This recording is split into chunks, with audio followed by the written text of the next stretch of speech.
कौन था 40 लाख का इनामी नक्सली सुधाकर?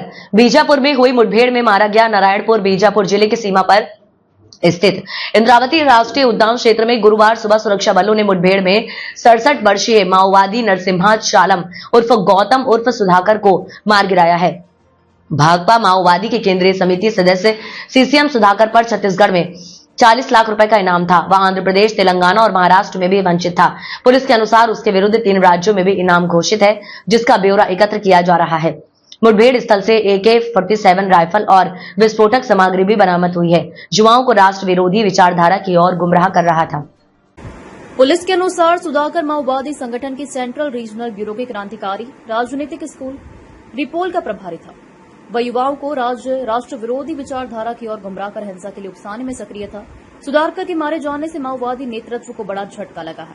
शीर्ष माओवादी सुधाकर तेलंगाना राज्य समिति के बांदी प्रकाश और दंडकारण्य स्पेशल जोनल कमेटी सदस्य पप्पा राव की अबूझमाड़ व ITR क्षेत्र में उपस्थित की सूचना पर DRG, STF और कोबरा बटालियन के जवानों को अभियान पर भेजा गया था।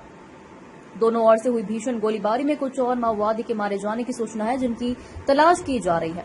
बता दें कि मार्च 2026 तक माओवादी गतिविधियों के रमूल सफाई का लक्ष्य है। बस्तर में एक पखवाड़े के भीतर यह दूसरी बड़ी सफलता है। इससे पहले 21 मई को DRG के जवानों ने अबूझमाड़ में ही माओवादी प्रमुख बसव राजू समेत 28 माओवादी को ढेर कर दिया था। पिछले 1.5 वर्ष में प्रदेश में मुठभेड़ों में 448 माओवादी मारे जा चुके हैं, जिनमें 421 से अधिक के शव मिले हैं।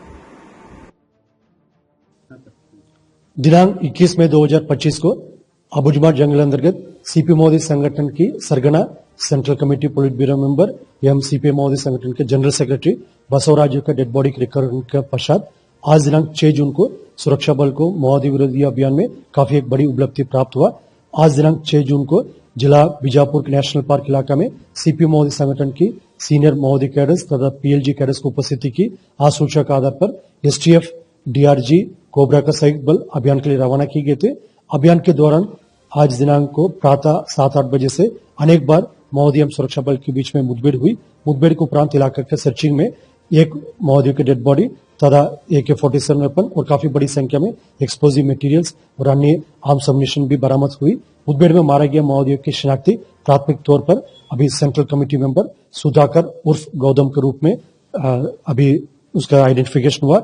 मूलतः आंध्र प्रदेश का येल्लूरू जिला का रहने वाला ये कैडर विगत कई वर्षों से CPM माओवादी संगठन में अलग अलग इलाका में अलग अलग हिंसात्मक गतिविधि में शामिल रहा। वर्तमान में रेपोस यानी रेवोल्यूशनरी पॉलिटिकल स्कूल की विचारधारा जो माओवादी के एक हिंसात्मक विचारधारा है, एक आदिवासी विरोधी, एक जन विरोधी, एक विकास विरोधी विचारधारा का एक सरगना के रूप में एक काम करते आ रहे थे। आज इस मुठभेड़ के पश्चात गौतम उर्फ सुधाकर का जो डेड बॉडी रिकवर करने से जो माओवादी विचारधारा एक हिंसात्मक विचारधारा का अंत के रूप में हम उसको देख सकते हैं। और इस इलाके में अभी वर्तमान में और भी सर्चिंग ऑपरेशन जारी है। इसी कारण से हम और डिटेल्स हम शेयर नहीं कर पा रहे हैं। जैसे सर्चिंग अभियान कंप्लीट होने के पश्चात और इस मुठभेड़ के संबंध में और विस्तार से जानकारी हम शेयर करेंगे।